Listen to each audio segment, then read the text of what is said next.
أعوذ بالله من الشيطان الرجيم. بسم الله الرحمن الرحيم.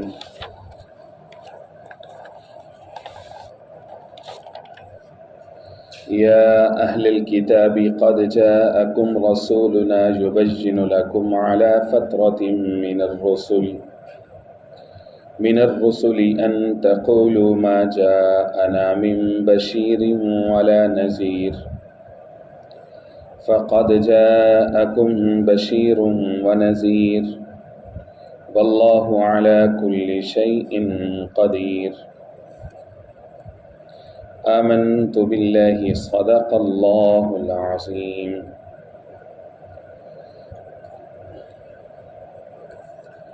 بر انتہائی واجب الاحترام، قابل صد احترام بزرگوں، بھائی اور نوجوان ساتھیوں، آج کے درس میں قرآن مجید کتاب حکمت کی سورہ نمبر 5 سورۃ المائدہ کی ایک آیہ مبارکہ، آیہ نمبر 19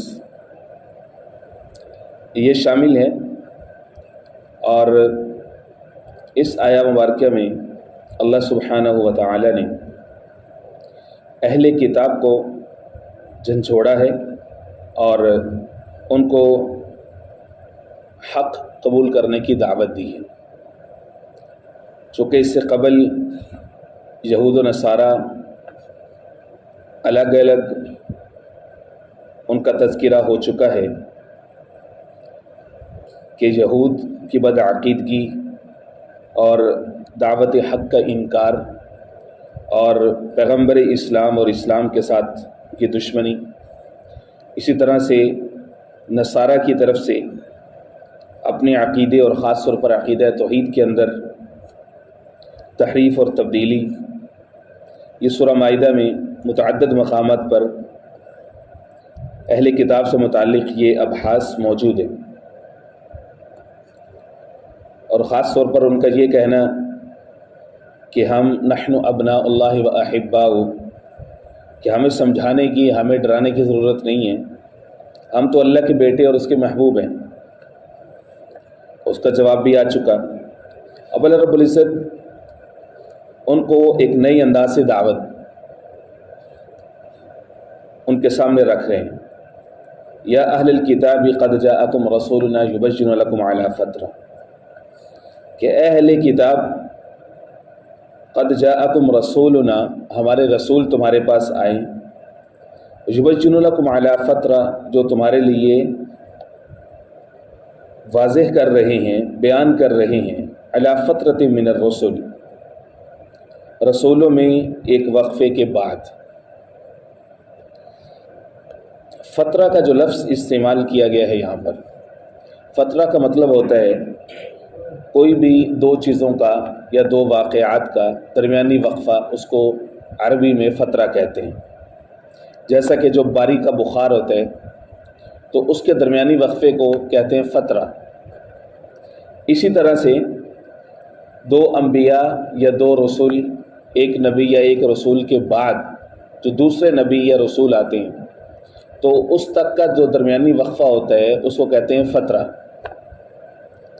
تو اللہ نے فرمایا کہ ہمارے رسول تمہارے پاس آئے ہیں ایک فترہ کے بعد، یعنی جناب عیسیٰ علیہ السلام تھے ان سے پہلے، اور صدیاں گزرنے کے بعد ہم نے اپنے محبوب کو تمہاری طرف بھیجا ہے. سیرت نگاروں کے مختلف اقوال ہیں.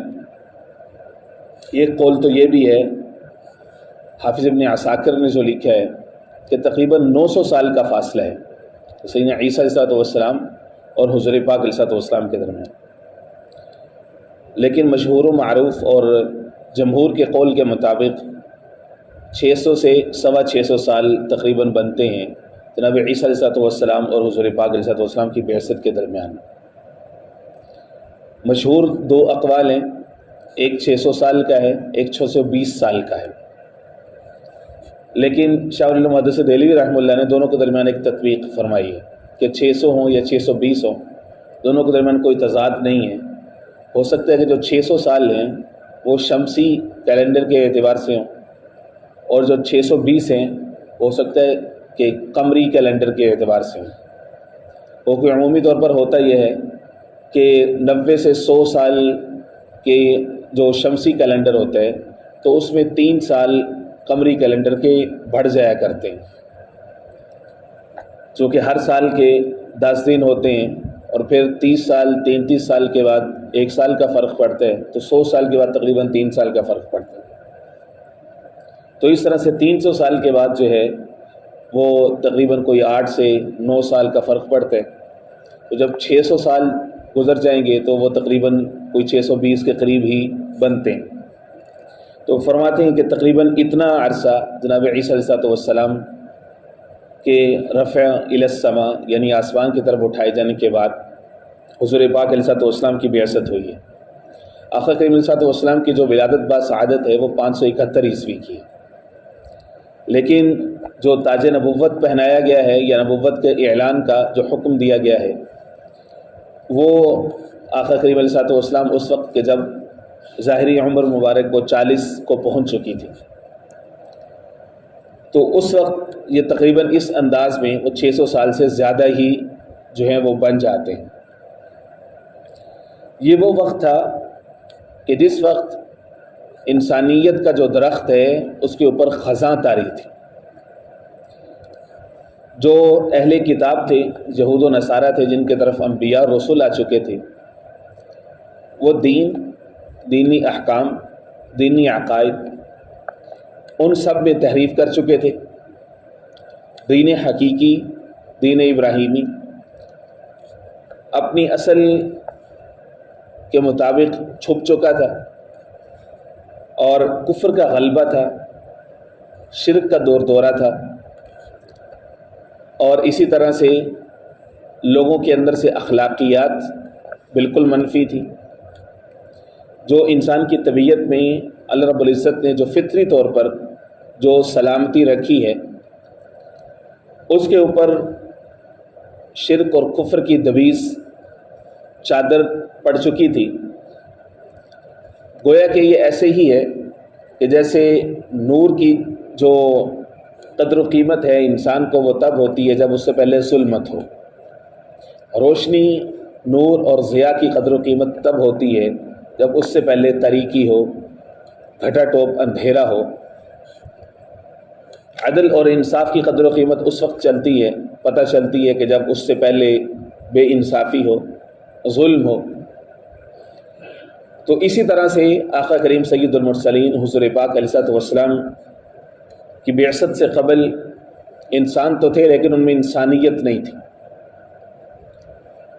وہاں پر مظلوم تو تھے لیکن ان کے لیے کوئی چارہ گر نہیں تھا، انصاف تو تھا لیکن منصف نہیں تھے، عدل تو تھا لیکن عادل نہیں تھے، کتابیں تو تھی لیکن ان کو صحیح معنی میں بیان کرنے کی کوئی شکل موجود نہیں تھی۔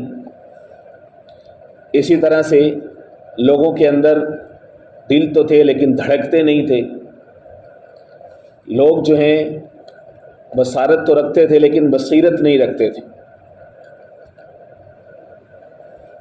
تو مکمل طور پر انسانیت کے اوپر اندھیرا چھایا ہوا تھا۔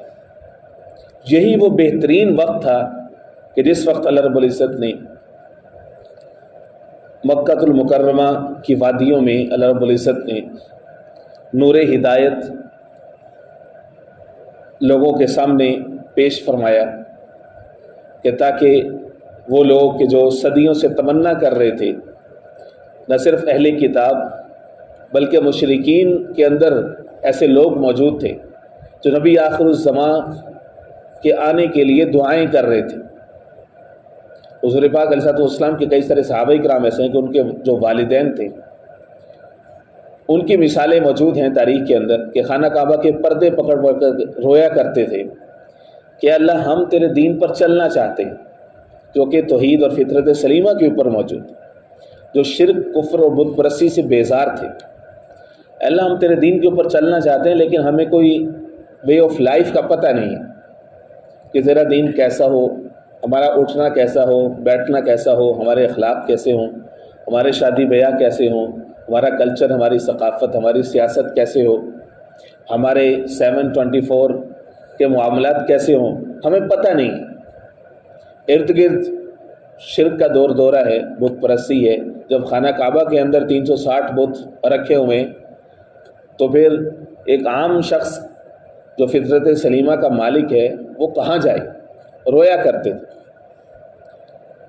تو اب یہ بہترین وقت تھا کہ جس وقت اللہ رب العزت نے اس فترت کے بعد اللہ رب العزت نے اپنے محبوب نبی کریم علیہ الصلوۃ والسلام کو بھیجا، یہ اہل کتاب کو جھنجھوڑنے کے لیے، ان کو احساس دلانے کے لیے کہ تم ہی تو انتظار کر رہے تھے اور اب دیکھو کہ ہمارا رسول آیا ہے.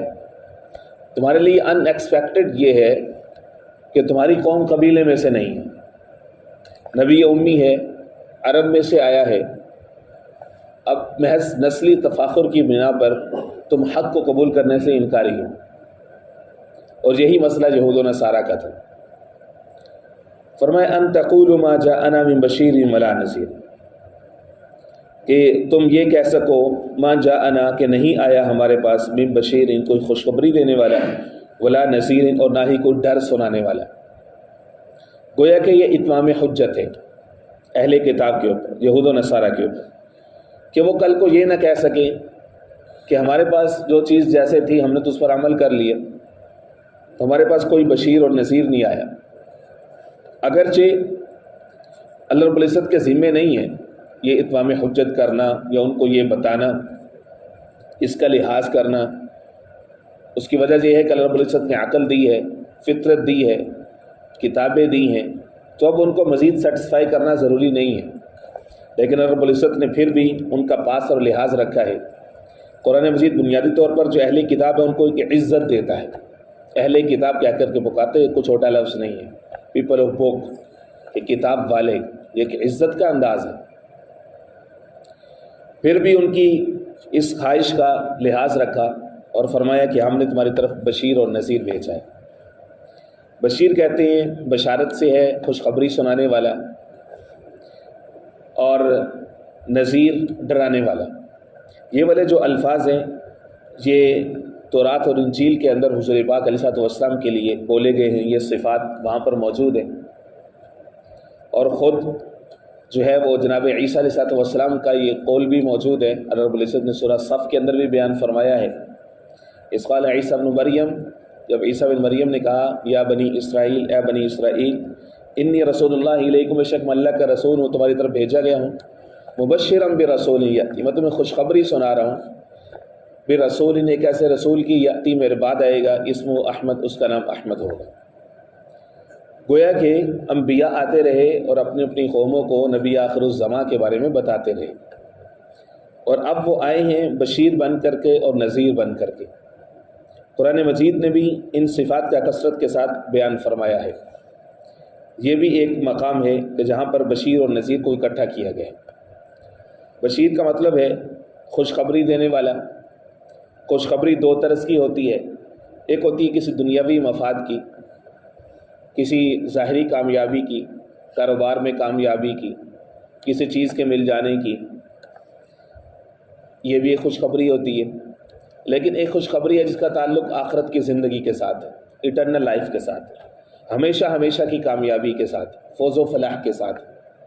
فرمایا کہ یہ جو ہم نے تمہاری طرف نور ہدایت بھیجا ہے، اپنا محبوب بھیجا ہے، یہ تمہیں دنیا آخرت کی ہر طرح کی کامیابی کی خوشخبری سنانے کے لیے آیا.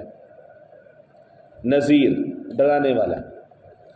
ڈرانے کے لیے عربی میں عام طور پر جو لفظ مستعمل ہے وہ ہے خوف، اور جو شخص خوف دلاتا ہے اس کو کہتے ہیں مخوف یا خائف، ڈرانے والی چیز.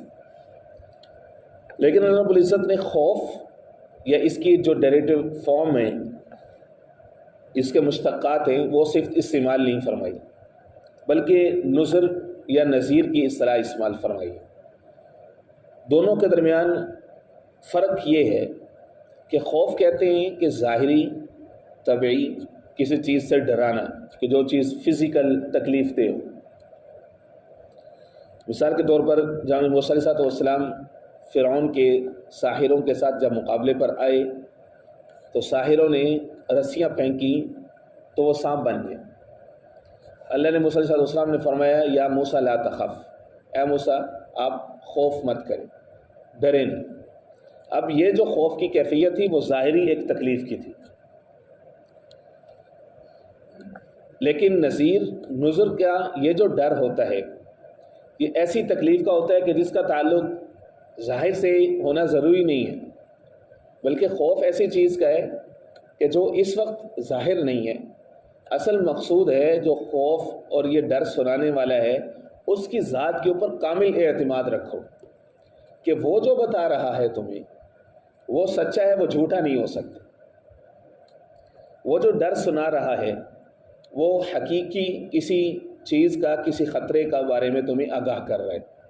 جیسا کہ حضور پاک علیہ السلام نے فاران کی چوٹیوں پر جو سب سے پہلا خطبہ دیا تھا اہل مکہ کو، وہ یہی دیا تھا کہ لوگوں اگر میں یہ کہوں میرے پیچھے جو عقب میں جو پہاڑ ہے تمہاری اس پر نظر نہیں ہے، تم میرے سامنے کھڑے ہو، اگر میں یہ اوپر کھڑا ہو کر کے تمہیں یہ کہوں کہ پیچھے سے ایک قوم آ رہی ہے، لشکر ہے تم پر حملہ کر دے گا، کیا تم اس بات پر یقین کرو گے؟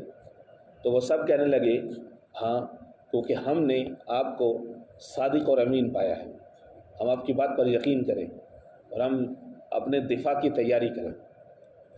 پھر حضور پاک علیہ السلام نے فرمایا قولوا لا الہ الا اللہ تفلحون، لوگوں لا الہ الا اللہ پڑھ لو، ایک خدا کو مان لو، ان بتوں کو چھوڑ دو، تم کامیاب ہو جاؤ۔ گویا کہ یہ ان کو بتایا گیا کہ کامیابی چاہتے ہو، ناکامی سے بچنا چاہتے ہو تو میری بات مانو۔ یہ ہے نذیر، یہ ہے مقام نذر، منذر یا نذیر ایک ہی لفظ ہے، ایک ہی مطلب ہے اور نذر سے نکلا ہے۔ ایسا ڈر کہ جس کے اندر ایمان بالغیب کے ایلیمنٹ ہو۔ قرآن مجید کا آغاز ایمان بالغیب سے ہوتا ہے، الذین یؤمنون بالغیب، ایمان اللہ کے ہاں قیمتی ہی وہی ہے بالغیب جو غیب کے اوپر ہو۔ اللہ کو نہیں دیکھا، انبیاء رسول کو نہیں دیکھا، ایمان رکھتے ہیں۔ کتابوں کو اترتے ہوئے نہیں دیکھا، ایمان رکھتے ہیں۔ ملائکہ کو نہیں دیکھا، ایمان رکھتے ہیں۔ آخرت کو نہیں دیکھا، جنت جہنم کو نہیں دیکھا، ایمان رکھتے ہیں۔ اس لیے حضور پاک صلی اللہ علیہ وسلم نے فرمایا کہ میرا بعد والا امتی جو مجھے دیکھے بغیر ایمان لے کر کے آئے گا، اس کے ایمان پر اللہ اس کو دوہرا اجر عطا فرمائیں گے کہ اس نے دیکھا نہیں۔ اس کا یہ مطلب نہیں ہے کہ بعد میں آنے والے لوگ ان لوگوں سے بڑھ جائیں گے کہ جنہوں نے حضور پاک علیہ السلام کی ملاقات کا شرف اور آقا کریم علیہ السلام کے دین اور مشن کے لیے مالی اور جانی قربانیاں دی ہیں، یعنی صحابہ کرام کی ذات عالیہ۔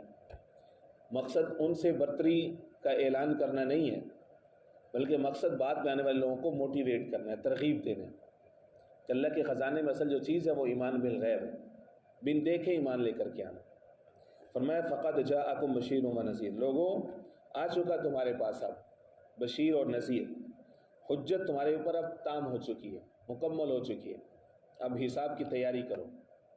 واللہ علی کل شیء قدیر، اللہ ہر چیز پر قادر ہے۔ اللہ رب العزت سمع نصیب فرمائے۔